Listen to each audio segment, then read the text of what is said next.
রাসূলকে জিজ্ঞাসা করা হলো, হুজুর জাহেলিয়াতের যুগে তো তাবিজ ঝোলানো হতো, এখন আপনি কি বলবেন? রাসূল বলছেন কোনো সমস্যা নেই, যদি তাবিজের মধ্যে কোনো শিরকের শব্দ না থাকে। যদি শিরক ওয়ালা কোনো শব্দ না থাকে তাহলে ও তাবিজ জায়েজ। তো আলহামদুলিল্লাহ আমাদের তাবিজের মধ্যে কি থাকে? আল্লাহর নাম থাকে, কোরআনের আয়াত থাকে, এটাতে কোনো রকমের হারাম নাজায়েজ দুনিয়াতে কেউ প্রমাণ করতে পারবে না। আলহামদুলিল্লাহ সুন্নিরা আপন জায়গায় দণ্ডায়মান থাকো।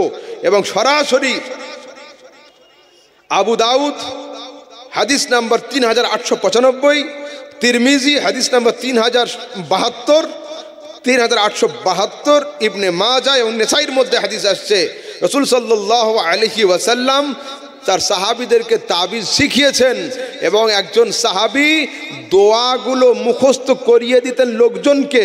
আর যে ছেলেটা নাবালিগ হতো বা আনপড় হতো, দোয়া পড়ে মুখস্থ করতে পারবে না বা স্মরণ করতে পারতো না, তাকে দোয়াগুলো কাগজে লিখে গলাতে ঝুলিয়ে দিত।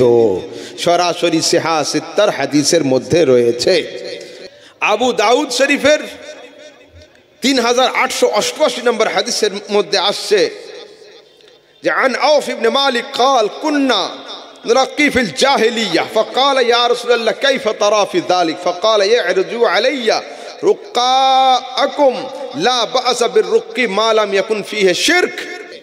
আমি আর দুটো বিষয়ের উপরে আলোচনা করব, 5-10 মিনিট করে ইনশাআল্লাহ তাবারক ওয়া তাআলা, তারপরে শেষ করব। দুরূদ শরীফ পাঠ করুন। আল্লাহুম্মা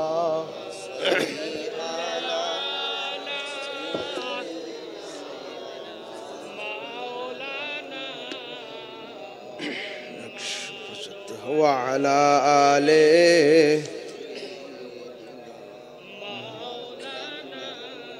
মুহাম্মদ সাল্লাল্লাহু তাআলা আলাইহি ওয়াসাল্লাম। শুনুন,